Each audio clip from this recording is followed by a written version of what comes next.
another Superversive Livestream. I am your host, Ben Wheeler, and I am here today with authoress A.M. Freeman. Ms. Freeman, how are you doing today? I'm doing great. How are you? I'm doing fantastic. I live, and my enemies lose sleep over it, if I had any.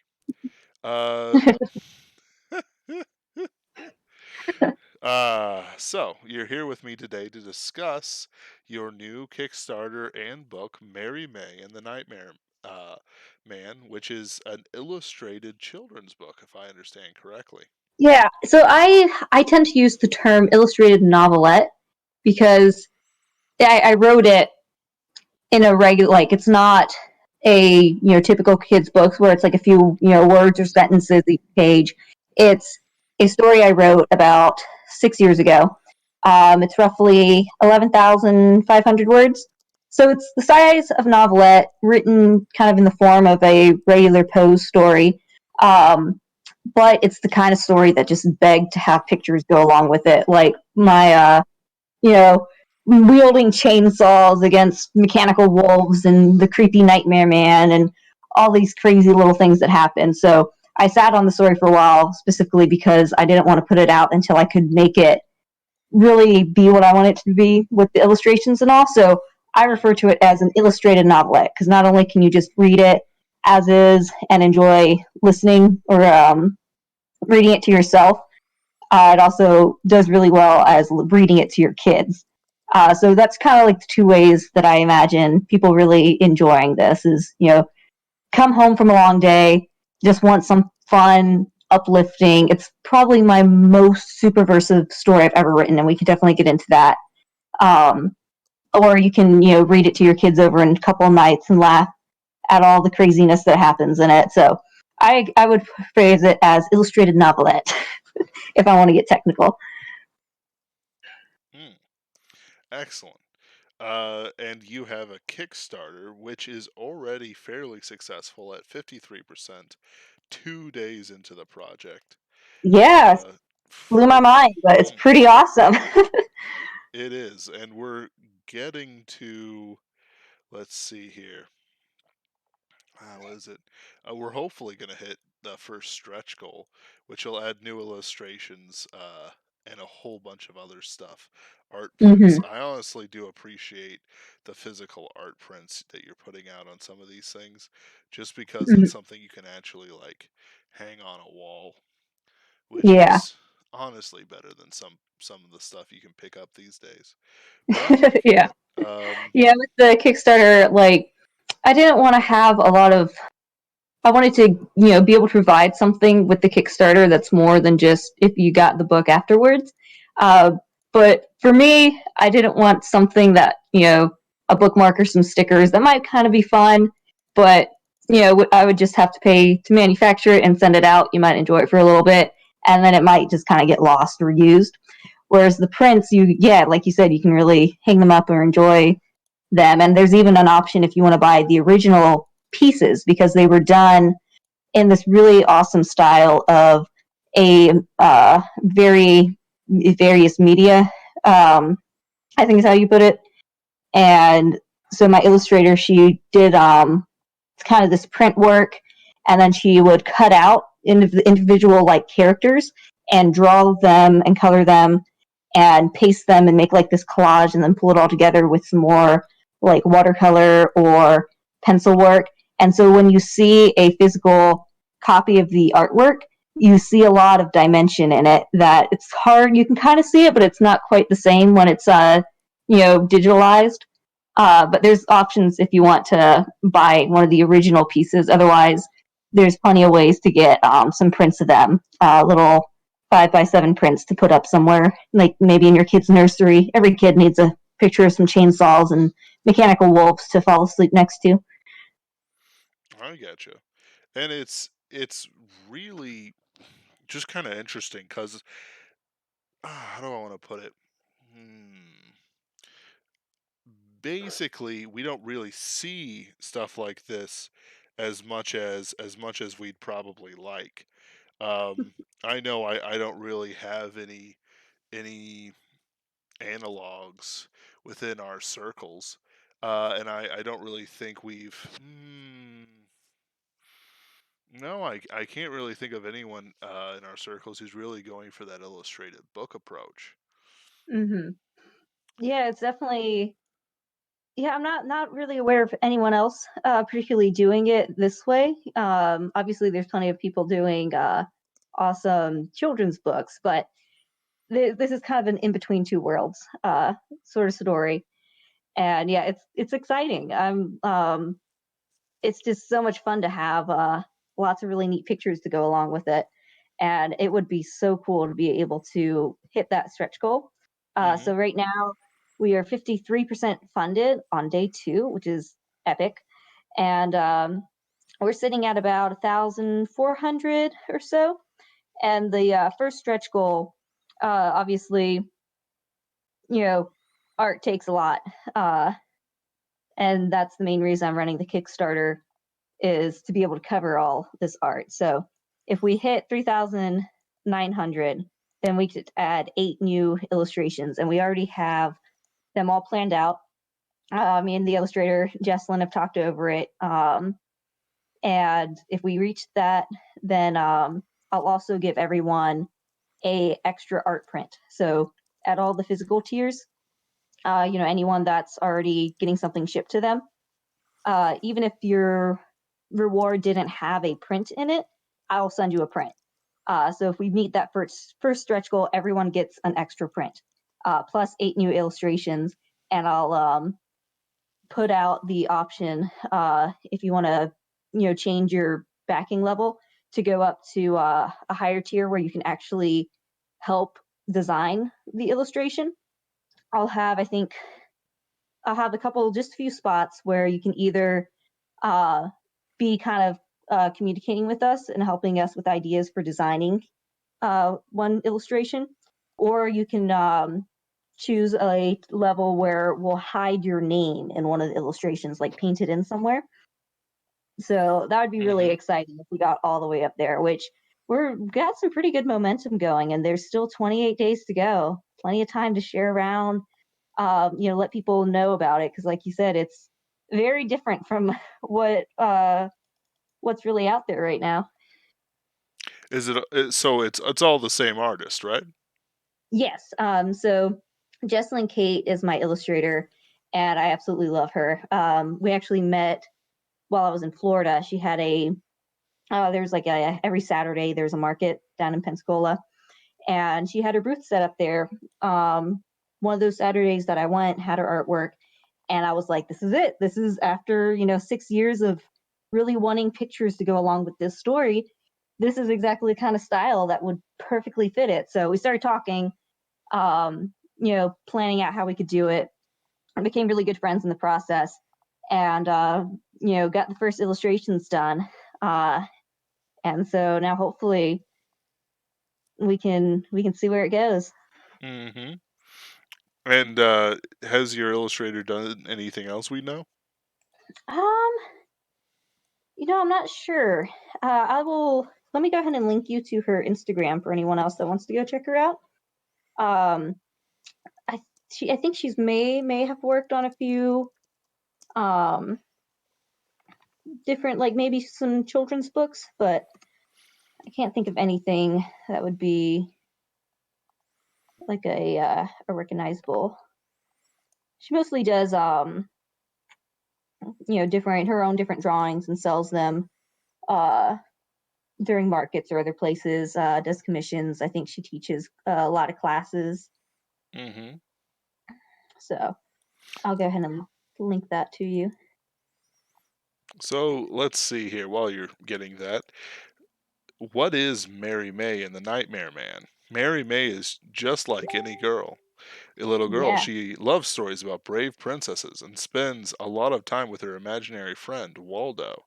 But one day her friend goes missing, and no one will believe her or take her growing concern seriously. Mary May can feel something is not right, and so decides she must go find him. But there's an odd happening in the forest of make-believe. Those that were noble are now hiding away. Inky shadows snake through the trees, and a growing darkness threatens to engulf even the bravest heart. And of course, that darkness is only weak to chainsaws. But, um, it's all right. I submitted. So I don't know if you're familiar with Doom, but I submitted a story to Fantastic Schools anthology, like Hmm. at 2 a.m. after the due date. But whatever.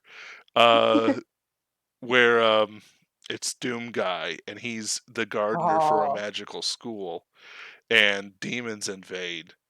Um, and the students and professors have to do it. So like he there's like magic bolts and a statue of Warren G. Harding kicking serious butt. And like Doom guy's the only guy without magic, and he's just chainsawing demons and having the time of his life. It's like, chainsaws are a draw they're in and pretty. of themselves. That sounds like an awesome story. I hope it makes it in. But I don't know. It's very graphic.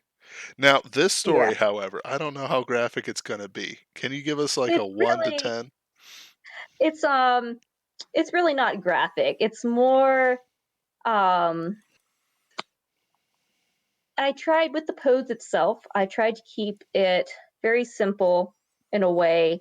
Um and I purposely didn't try and add too much embellishment or descriptions into stuff. I Mhm. was going for more of a like how fairy tales can sometimes be written, Mhm. um, or kind of more simplistic, kind of whimsical, letting your imagination or the illustrations kind of fill in some stuff.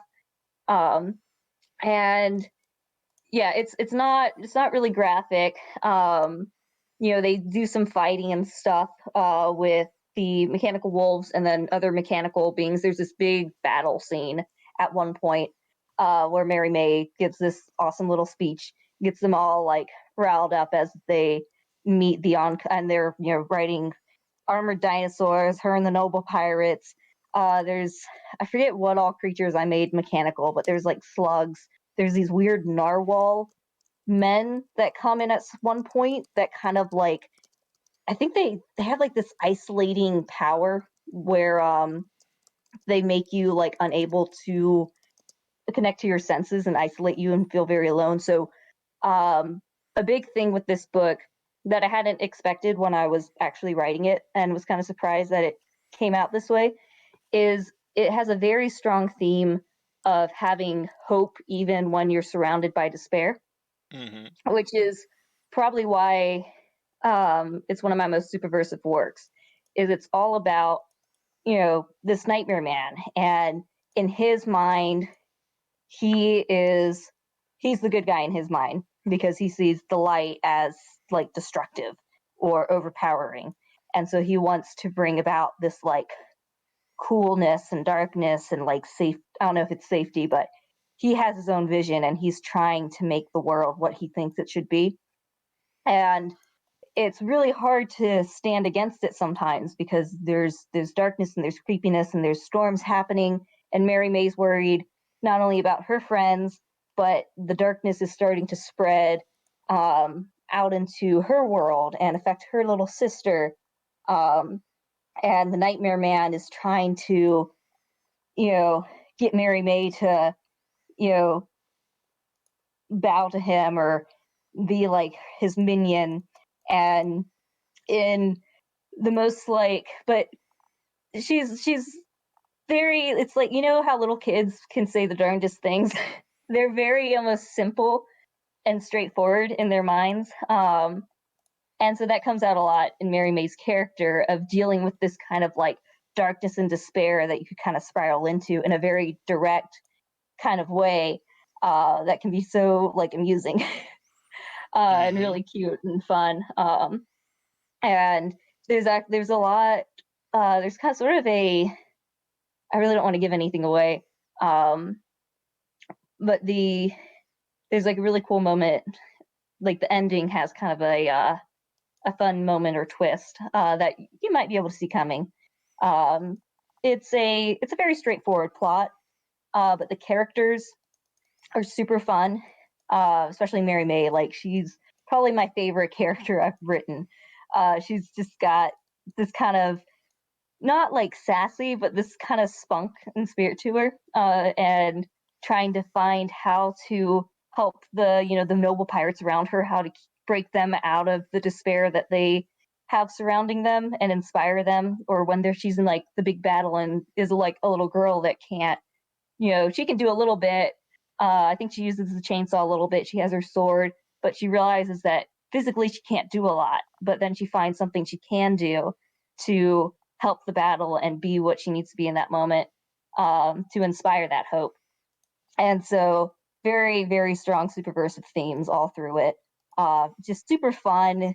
It's got some very touching moments. It's got just the ridiculousness of little girls on crazy adventures, and in this magical land.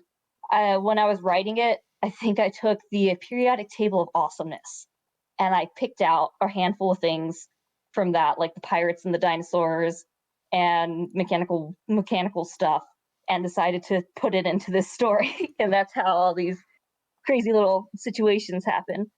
But it's kind of touching, and just yeah, very unique, very fun, very sweet. I think it's something you could read, time again, just for something to kind of uplift you or to laugh at with friends or your kids, and have this beautiful artwork as well to enjoy with it. Oh yeah, and it's looking really good. Wooly Ram says we have not given to a spirit of fear. Bradford Walker joins the chat. Hey hey people. Uh Totally with you on that, Ram. oh yeah.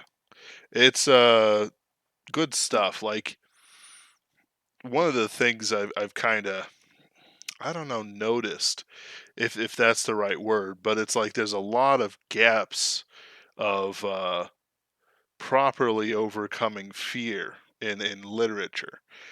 Because we kind of don't have a spirit of bravery in the culture running around right now. These Hmm. types of stories are always more important.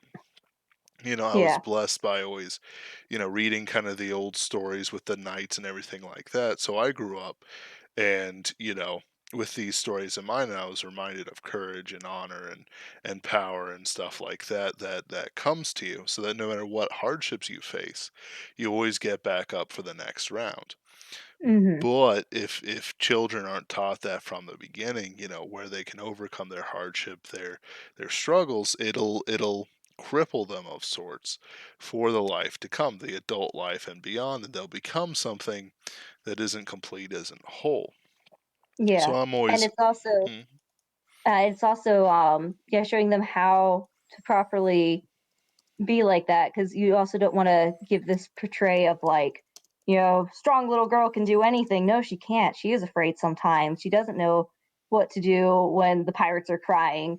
Um, mhm, and she sometimes feels very small and weak, but she doesn't let that stop her, and she still has that hope. You can be brave and be courageous and still be afraid and still have hope all at the same time. um, mhm, and so it shows a lot of that in the story as well, is her being, just a little girl, but not giving up and learning how to continue on and help the others around her, push on. mhm. I like it.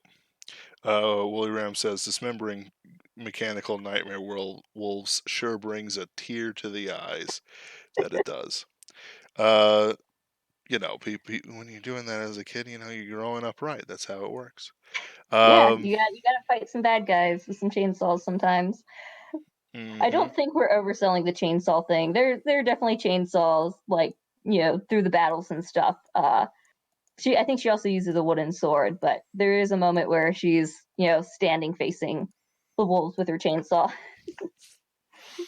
And the pirates use it. The pirates like mainly use the chainsaws. lumberjack pirates. Um, don't think I've ever thought of them as lumberjacks. I think it was Waldo that found the chainsaws. Um, there's a lot of things with the story. Uh, like I said, it's kind of a it's a make believe force. So I try not to be too detailed on exactly where everything comes from, or have to over explain stuff. I keep Hmm. it kind of flowing in that sense. And so I think Waldo just made chainsaws appear, uh, which totally works. Oh yeah. And it's funny too. I don't think I realized this when I named him Waldo, and I can't even remember why I named him the way I did because it's been so long. But at the very beginning, the adventure kicks off when Waldo goes missing, and so Hmm. Marymae doesn't know where Waldo is. So that's the plot. She's on a journey to find Waldo. Where is That's Waldo? how it starts. Is Waldo goes missing, and she can tell something's up. Uh, and so there's, it's just funny because it's kind of like, where's Waldo? Hmm. Where is he? Maybe But you yeah, don't want to find him, because when you find Waldo, Waldo also finds you. that would be a totally different tone for a Okay. book. All right. That's okay. But yeah, I haven't. I'm not sure if I'll write another Mary May soon. I probably will at some point in the future. Uh, but for now, I'm just super excited to finally, after so long, finally be able to share this with everyone because I just absolutely, it's just so much fun. It's so much fun to read. The pictures are so much fun. The characters are so much fun, and it's just, yeah, it's superversive. It gives you something. It gives you that little bit of hope, that you know uplifting moment where life can be so tedious, and you just need something to help break you out of that. Absolutely. And that's like I said before, that's absolutely fantastic. So the plot is her imaginary friend has gone missing, and Hmm. she must go into the imagination forest to find them and uncover the secret of the Nightmare Man, who I'm sure, because this is not a subversive book or some other thing, is not an elaborate metaphor for her dad's alcoholism or her mother's drug Whoa! addiction. I mean, I hope not. It's like you get the Scooby Gang, and it's like her imagination is friends. All right, guys, now we'll finally see what the Nightmare Man was really all along. Oh my gosh! Dad, and then all of a sudden it all disappears and it's in some slum, and it's like, oh yeah, that's right. This was written by a modernist. No, no, no, no, no. Oh man! Ugh, I know, ugh, right? It ugh. feels That bad. just makes me so uncomfortable thinking about. And also, keep in mind, I wrote this story when I was 15. Hmm. So there is probably, I don't know if I would have come up with something that bad at that age. I don't know. I I don't think know. I mean, I did come up with the edge of detachment. I think probably like only like a year or so later. So I Hmm. can come up with some creepy stuff, but I can also see, this is more my style. For anyone that's read the edge of detachment, that's occasionally these stories will come out of me that are just, I don't even know where it comes from. I think my Luna story is a little bit like that, very creepy. But Hmm. my general style, when I sit down and want to write a story, this is the kind of story I want to tell. Um, and so it's, yeah, it's a lot of fun. Oh yeah, and then they're a lot of fun to read too. Like I don't really, you know, you know, I'm a 30-year-old man. I don't read children's books, but I do enjoy sort of diving into the old stuff back when they Hmm. knew how to write for kids. So it's not Yeah. just like some sort of sappy thing or some sort of thing with a hidden message. It's, guess what? The king of cats is randomly dead, and this creepy cat staring at you is the new king of cats. What's he gonna do? Steal your shoes, I guess. And it's like, okay, I don't, I like what I read. Yeah. I don't know why the cat had to steal the shoes because it was important, but you know, it all Yeah. worked out, I guess. The So kid's another, thumbs isn't cut off or something. yeah. So another point about this book is growing up, mom read us like all the time, and she wouldn't read us books that were at our level, regardless whether we could read or not, where we were. Because some of my siblings, like myself, it took a while for us to really be able to pick up and read on our own. So my other siblings, were able to read quite fairly early, but over the board, and for pretty much like anyone, reading to your kids, especially good stories that they can, not too complicated plot or wording wise that they can't follow it, but reading to them above their level, just good stories like the Narnia books, for example, helps Hmm. so much in their reading comprehension. Definitely don't stop reading to them once they can read, because you don't want them to suddenly be like, okay, now I got to read. Can only focus on like the reading part and don't even like have that comprehension of how to follow the story. It really builds a desire for stories and enjoying stories. Um, and it's good for them to hear stuff above their level. Um, and so that's why I didn't write the book with like, you know, in too easy of a pose, Hmm. um, wording and stuff wise, because it's meant to be just written as it is what the story, desired to be written as. And to be able to have something maybe a little bit higher than what your kid could read, but you can read to them and they'll benefit from that and you can bond together over it. And that's another big thing I've envisioned this book for, is having, those moments with your kids where you sit down and read a couple pages or a chapter of this book or any book, and really encourage that, because that like was huge for me growing up and is just so beneficial in so many ways to be able to do with your kid. So, Willie Ram asks a question: where does your creepy story inspiration come from? Then, Hmm, that's a good question. I I like to guess how. question that too. Right, right. uh, I think, for example, the edge of detachment, that inspiration came about. I don't know if it was like in a divine way or not, um, but that came about because late one night, I remember going down this rabbit hole of like watching videos and interviews from ladies who had had abortions, and just Hold on a second. down the rabbit. Yeah, Edge of. totally left turn here. No, no, no, Um, no. Hold on. I just want to explain something to the crowd real quick. Edge of Detachment. Which anthology was that in? Was that Forbidden Thoughts? Forbidden Thoughts, Right. which unfortunately, with the press having closed down, I don't think is available anywhere right now. We'll work that out later. But Yeah, basically, it's a story about. It's still available. Um, I'll put it in here. It's a story about basically what if abortion was taken to the logical conclusion where until a certain age of majority, uh, you may be postnatally aborted, we'll say. But yeah, continue.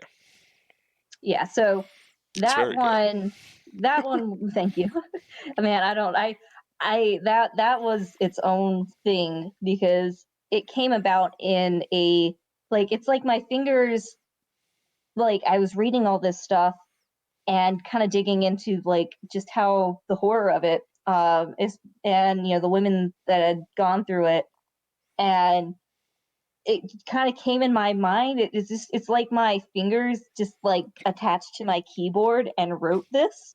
And then Hmm. I woke up the next morning, and I think I finished it in the morning and then went and gave the horses some water. I think I was a little late to giving the horses water that day, but it just kind of like came out onto the page. And then I read it and my mom read it. And at the time, I think this was back in like 2014 or something. And I, had my little blog and was, trying to put up some short stories here and there. And I showed it to my mom and she was like, "You can't put this on your blog." Like, it honestly, I'm not sure if I was like so disturbed by it or just subconsciously like tried to like press it to the back of my mind, because it's quite intense and not my usual thing at all, especially at that time. So that one for sure. Not exactly sure where it came from, um, but it definitely came out. But I think it's good that it did. It's definitely a cautionary tale. It better stay a cautionary tale. Um, with yeah, so, and then I don't know. Occasionally, like the Luna story, I can manage to do some creepy stuff. It's in there Hmm. somewhere, but I usually prefer writing.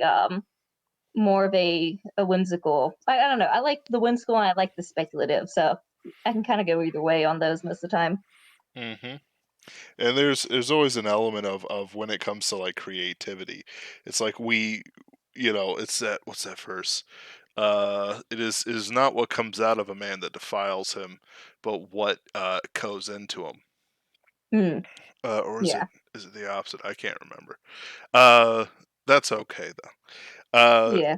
It's Oh, and my Luna story, which I think I can't remember if it just came out or if it's about to. But Richard Pinelli's picked up the planetary anthologies, and hmm so I think Luna was like just released. And that one, what I'll say about it is, Jaji read it after I first wrote it, and she said it reminded her of real life stories she's read about exorcisms. that's fantastic.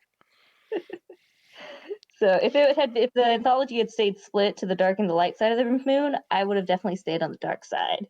Cause Right. I would have been on the dark side too. I actually fell off at the end when they combined it into one, which is kind of okay, honestly. It was a good story, and it's very good story. I think it has a lot of great horror to it, but it's like, I'm alright with it disappearing. And so yeah, also like, like even though authors kind of get a bad rap for being depressed, and we are, but not really. Uh, we can also do these hopeful things like Marymae and the Nightmare Man and all the other stuff that's been published so far, Superversive and mhm, beyond.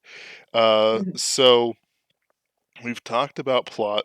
We've talked about, sort of why you should support it.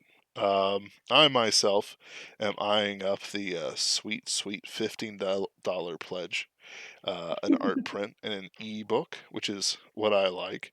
Though, it's one of those things that's like put it up there. All right, Ben. So we've got, the centaur, would you the like me to fair. talk about some of the rewards then? Oh, please. Yeah. So I tried to set up lots of good options, especially since Kickstarter you can only like make one pledge. Um, and so I've got where you can just get digital stuff. At the $1 level, I'll send you a personal thank you email being like, hey, thanks, man. Appreciate it. Every dollar helps. $5, I'm gonna make some digital wallpaper that you can like put on your computer of some of the art. So basically everyone that pledges, they'll get a thank you email and they'll get a little digital kind of version of the art to use as wallpaper. Um, and then I've got it broken down so you have a lot of variety where you can just get the like ebook pack. You could get the ebook in a print if you want a little something, but don't want to go, can't quite get all the way up to a physical copy of the book. You could get just the book. You could get the book with one art print or with two art prints. Um, there's a few. You can also get paperback or or hardback. Um, you can get some signed copies of the book and an art print, and you can get that in either hardback or paperback. And it just kind of stacks up that way. I have it in order of from $1 progressing up. So the different hardbacks and paperbacks will kind of be layered. Like at $40, I think you Mm-hmm. can get a here, let me scroll to it. You can get just the hard cover with the ebook and the digital wallpaper, or for $40 you could get the paperback and two art prints. So you have a lot of variety to choose from. um, and there's a limited amount of spots for the signed paperback and hardback. But if I run out of those and you really want a signed copy, I'm leaving open my special thanks pledge, which is where it's $100 and you'll get added to my special thanks page. I'll have a spot in the book for everyone that's pledged. Basically, add $100 and above. Um, and so that includes the special thanks page. Um, and if we hit the stretch goals and get more art, and you want to get some of those higher tiers to be part of helping make the art, you'll get added to the special thanks page. and those tiers also get you your choice of a signed paperback or hardback and a signed print. So there's a way you can still get signed stuff if my, it's like my other tiers get used up, but there's only a limited amount of the signed copies at that lower price. Oh, and also with Richard Pinelli, I promised him a cow. So if we get to add more artwork to the book, there will be just one option. One person can pledge and help hide a cow somewhere in the artwork. Mm, Because I just know my fans are gonna love that. that's fantastic. And you can also get I put a couple options in for either like 2 books, or if you want to get like 5 books, if you'd like to get kind of a bulk order to use as holiday presents or stuff, if you've got a lot of like nieces or nephews or grandkids or friends with kids. So there's also those options as well, or just want to have like 1 book for yourself, 1 book for a friend. So Hmm. lots of good things set up there. And I've got on my page, if you kind of scroll down towards the rewards, uh, I have my 3 illustrations that you can pick from for getting your prints. So at the end of the campaign, I'll send a survey, and you can pick, the number, whatever number of illustrations, art prints that you would pledge for. You can pick from those 3 which ones you'd like. Excellent. I know that I probably would like the one with all the chainsaws, as you might expect. Just because it's like chainsaws, you know, Like, it's yeah, it's how it's can you go it's an wrong with that? appeal in and of itself. Um, Mhm. which is always nice. And I do want to give a shout out to anyone who supported it. I know the number's gone up Oh since yeah, this yeah. I stream just got began. another. Oh wait, I've got one more. Another pledge came in since we've been talking. Awesome sauce. Yep, and somebody says apparently people are already trying to make your uh, much more darker story a reality in I wish they Australia. wouldn't. And it's like, Yeah, but my response is like, that's typical Australia. You know, they got to keep yeah, making it more difficult to live in that hellhole, yeah. And it and wouldn't not be the even an first time in uncomfortable history. one. You know, it's like you save the kid from being eaten by dingoes, kicked to death by kangaroos, or dreams eaten by the Aboriginal gods or the spiders. But Yep. you know, like I don't even have to explain the spiders. Everyone understands about the spiders. But it goes on and on, Hmm. which makes stories like these all the more important. You got to be Uh, brave. You got to use the chainsaws against the spiders in Australia. That's how intense it is. Absolutely. Right. Can't use them on the We'll have kangaroos though. Marymae The in Australia kangaroos. next, helping the let's see what the drop bear epidemic. Marymae and the drop bear debacle. Right. And it's I'm gonna just write that down. Hang on a sec. right. I'm gonna drop Marymae and the drop bear debacle. That's actually a pretty decent name. That'd be good for a sequel. It's like, you know, Mary May's dad takes him on a business trip to Straya and things get weird. And it's just nothing, you know, like for all the different things that could happen to her that she narrowly avoids thanks to her friend. It's just how it goes. I'm seriously thinking about this now.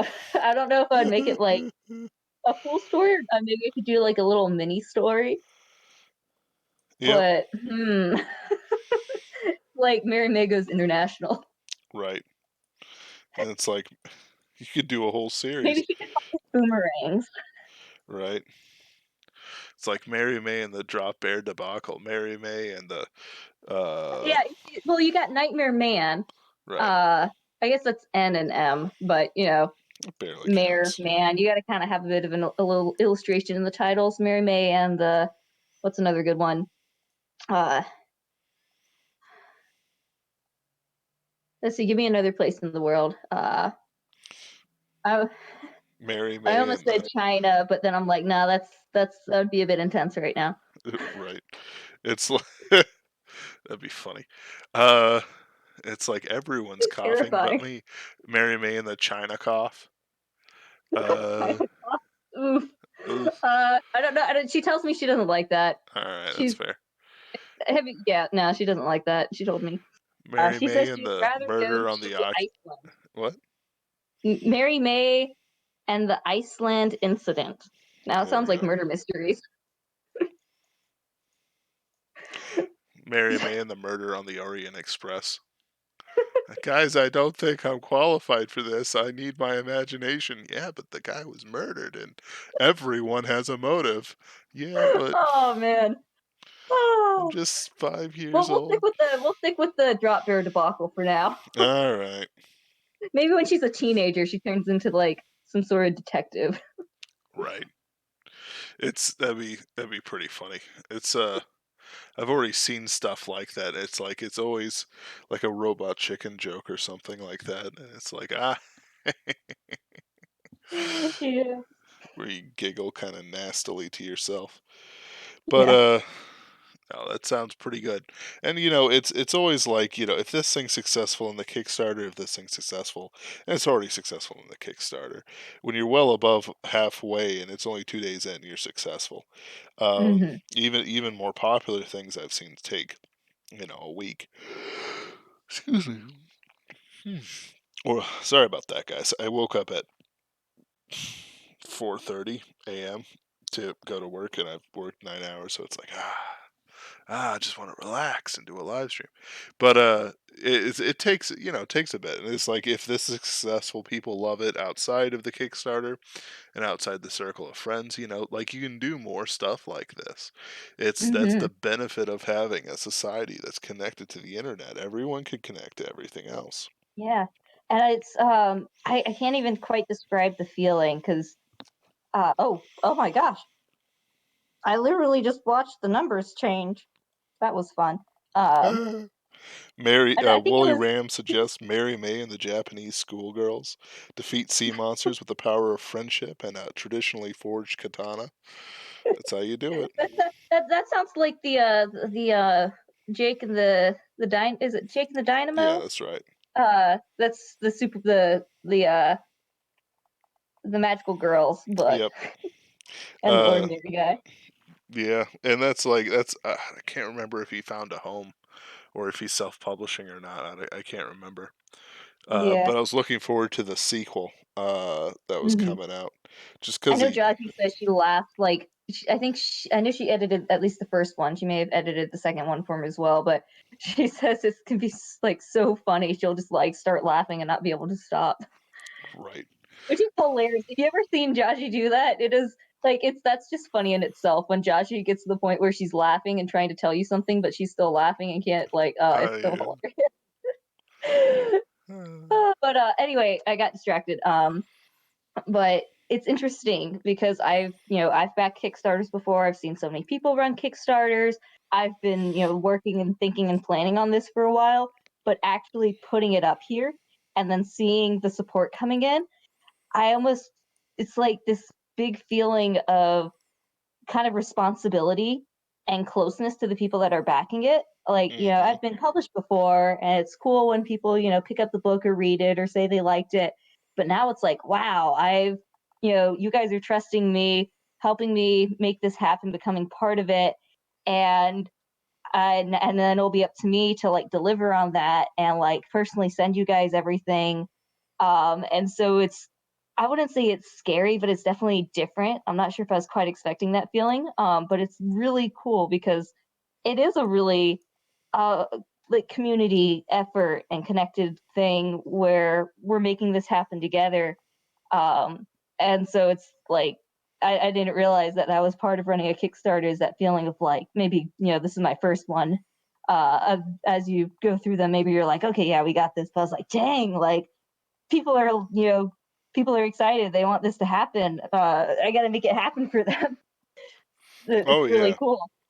Like the biggest thing about Kickstarters and stuff like that is that once you deliver on time, it's kind of like a part of it. Like it's weirdly the hardest thing I've noticed. Um because they make these promises and then it's not grounded in reality. Like it feels like you've got the thing mostly put together. You're just looking for a little bit extra glue for the bindings. Is that right? Yeah, so basically the Kickstarter, the story's been written, we've got the first illustrations done. Um, and it's basically the Kickstarter is to uh those pay for those illustrations and hopefully get more because when we were planning this, we wanted to set a reasonable goal to be able to at least get funded, make sure there was enough interest to get us at least like, some amount of illustrations in the book and get it out there. Um, Mhm. without getting like too ahead of ourselves. So yeah, that's basically the Kickstarters to pay for the art. And then really for the funding goal, the biggest chunk is the art. And then there's a little bit for, getting a professional like editor and formatter. Um, and we haven't actually made the cover yet. We only have the illustration. So I've got to pay for the cover, and that's part of the funding goal. And then of course with Kickstarters you got to work in delivering it. So the past like I've been working on this. We sat down and started working on this last year, Jesslyn and I. Um, and I think it was only like it was a couple weeks ago. That was kind of like a year since we like kind of signed our little contract and started designing all the pictures. And originally, my plan had been to launch this past fall, but then she was having her kid. I was, I spent the summer moving, and I had done a lot of the research, but I hadn't like started doing all my calculations exactly. And I didn't want to like bump up to the holiday. I didn't want to put her in a bind of needing to do artwork when she's got a new little one. So Mhm. I was like, I better wait and launch this in the spring, which is what I'm doing. So I've had a lot of time to really get my head around how it works, what I need to do. Mhm. And then this past January, after moving again and all the holidays, really got down to the nitty gritty, worked out all the calculations, made sure I could get the artwork and the getting the book together covered, and getting figuring out exactly how to work the calculations so that the money that all comes in, I can pay for the artwork, I can pay for the printing, I can pay to ship it out, I can get all that calculated, and whatever buffer money I needed. So it's all laid out, and it's really exciting to see it, starting to come together. So my delivery date for at least at funding is November 2020. So it would be this, you know, very, last part of fall, early winter. Um, and if we get more artwork, though, obviously that would push that out further since we'd need more time to do more artwork. But as of right now, November 2020, everything should be there and delivered by then, if not sooner. But working in lots of time to work out any bugs that come out. Mm. So, how much of the illustrations are done already then? Just the ones we've seen? Yeah, so there's 10 illustrations done. Um, there's at the very bottom of my Kickstarter page, I have them sort of in these little collages for um, people to see if they want to buy an original print, which one person already has. Um, and but I didn't want to. I don't. There's some pictures I don't want to share around as much because they're a little bit spoilery, like a little bit of spoilers. Not Mhm. too bad because it, obviously doesn't tell you exactly what happens, but um, there's 10 total. I think some of my favorites are the chainsaw ones and the one where she's on the back of one of the pirates and there's light coming down around her and there's the dinosaurs in the background. And that's a really cool part in the book as well, that illustration. And it's just such a nice picture in itself. There's like some pictures that work, I think, better as just in the book, like maybe the one where Waldo's getting the flashlight from the helpful snakes Mhm. with the party hats, because good snakes always have party hats. And then there's some pictures that really kind of hold their own in this, cute little way, like the picture of Marymae with the pirates and the light, or the chainsaws. Uh, so yeah, 10 illustrations are done. Um, and then we'll just have to do the cover and get all that covered, get the words in the book itself uh, cleaned up and formatted. But hopefully, I would so love to get more illustrations in there. If you want, I don't know. I don't think I could. I'm not sure if it would help to describe the illustrations we have planned if we reach stretch goals, because you haven't read the story yet, so I'm not sure if you'd be able to really get a grasp of what they would look like. I get you. But yeah. That's all good. So it sounds like it's definitely on the way, and you've got a plan for it. You Hmm. know, it's a like I've talked about this before. Brian Niemeyer and I have certainly talked about it. Once you enter into this sort of like contract between, your backers and you have to deliver, or, like have a good reason why you couldn't deliver. Like, say, Yep. the publisher going down, or, Yeah. a whole bunch of other stuff. Yeah. Um, we're always looking out for Star Quest, which sadly, had to be pushed back a bit due to, all kinds of circumstances beyond our control. There's the famous Cyberfrog debacle and the successes of the Indiegogo campaign and Vox Day's Alt Hero and its Yeah. spin-offs. It's like bad examples, good examples, just everywhere for everyone to Yeah. use. Sometimes it's things that just, whether it's just circumstances happened and, stop things where they were, or, you know, people weren't able to deliver. So it is kind of the unique thing with Kickstarters and crowdfunding in general, is you're entering into this contract, and in all the helpful information articles and stuff that Kickstarter has when it comes to setting up your page and everything, they talk about it as you're entering into a contract with your backers, and I don't they can't really, they don't get involved really in the middle of it, between Hmm. like the different platforms. They generally don't get involved, um, and don't have anything to like force the creators to, uh, you know they have certain things set up to where you're like, they make sure that you should deliver. But as a backer, you don't really have a guarantee most of the time, except for the word and the trust and the person you're backing and supporting. But man, for me, I've like, it's been so long. I so want to get this book out. I so want Hmm. to share it with everyone. I want, at the end of the day, I want to be able to, give everyone something they can really enjoy and be happy with. So I'm going to work and make it happen. I've got a plan. It's all pretty much there. I just need the capital to bring it all together.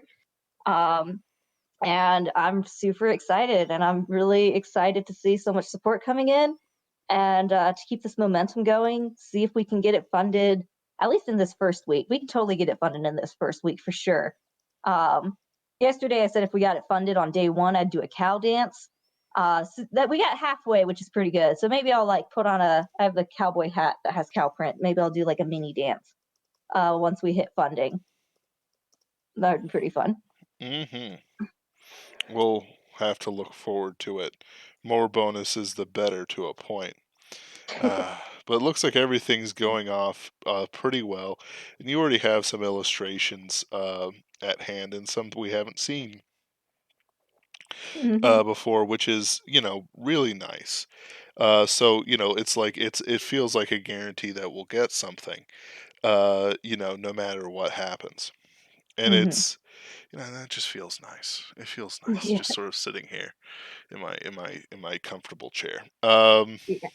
I'm good. I want you guys to read and enjoy this book, so I guarantee I'm going to make it happen. If there's hiccups, I will let everyone know as soon as I can. Along the whole way, I'll let everyone know where we're at in the process. Keep everyone updated. Um, send out the surveys, get everyone's information so I can start getting things rolling. Um, and I will get you this book because I want you to read it. I want you to enjoy it because I can't keep it to myself anymore. It's you guys gotta love it as much as I do. It's too much fun to keep to myself. Hmm. Oh, and it's also exciting. This is my first solo work. So I've been in plenty of anthologies at this point, but as an author, this is a very this is kind of a next step to where this is my first solo work that I've done and put out. Mm. Did you? I know this is a weird question because I'm still like putting together Soul, and that's what I'm going to do after the critique group I'm in tonight. Hmm. Did you ever submit anything to I have not been able Soul? to. I have something. I need to finish it. Yeah. Uh, but a lot of life has been happening, and I'm gonna hopefully now that I've moved twice, had the holidays, uh, you know, finally got everything, the last details together for Marymae and launched it. Hopefully now, or at least soon, Mhm. I'll finish out. It's a little poem about space vampires and baptizing the sun. Um, and I'll do my best to get it to you. And I'll keep you updated. That works for me. But it's well, it's all right. Once you Yeah, finish it, if send I it miss if it, we I can. miss it. Yeah, But if I can make it, I'll try and finish it out for you. I appreciate it. And I like it. One of the things I like about Superversive is that they always work hard on stuff and try to deliver as much as they can. Hmm.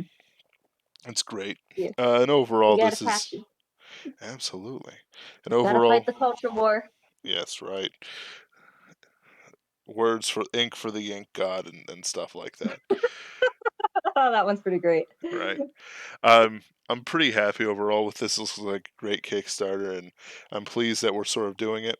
Uh, we'll see what happens with this live stream. I'm not gonna quit um, by any means. I just need to sort of get my outside back under control, and this is like the first of a new season, I guess. We'll just see how it goes out. April, why don't you give us a last word about Mary May and the Nightmare Land? Man, Hmm. excuse me.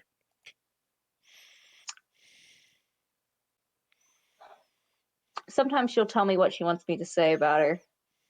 Have you ever had that where characters will like input their opinion into what you're saying about them?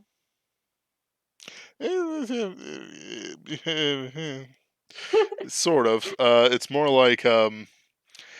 like I create sort of like I don't know. I'm more logical. It's more like I have a set of rules on how they act, and I just watch them act and interact with each other. Like I had that's how I had like Cynthia and Susan have their quasi rivalry in Tears of Elfland. Just like Yeah. you have someone who's a bit wild, a little bit crazy and stuff like that, and you have someone who's very kind of controlled and tight. And Hmm. so when they I've bounce off each other, it's fun. Mhm. I've noticed with most of the short stories I wrote for the planetary anthologies, for example, the characters, were full characters and everything. Um, but then when I've had characters like Mary May or characters from my one kind of trilogy I'd been working on, that was like the first thing I started working on, or the main thing I was working on as a teen when I was first writing. Hmm. Those characters that I've spent a lot of time with, they'll sometimes like pop into my mind in my conversations, and I'll have to turn and be like, "No, you got to be quiet. Hang on." Uh, so Mary May will sometimes pop up in my imagination in a way that other characters don't, just because I've known her for so long. But I think Mary May says you guys should always remember that you shouldn't let meanies be mean to you because that's just mean, and you shouldn't have that kind of mean stuff. And you should take care of your friends. Love your mom and your dad. Enjoy some chocolate and smile and laugh a lot. Fantastic. That's I'm her sure advice our to you all. audience needs exactly that. Uh, Thank you for coming on here, Ms. Freeman. It's always a Thanks for pleasure having to me. have a fellow super. Absolutely, and I'm glad we could talk about your Kickstarter. I hope it's successful in the end to a degree we could not anticipate. Thank you so much. Thanks. Have a great night. Thank you, and thank you all for joining the stream. Have a good night, everyone.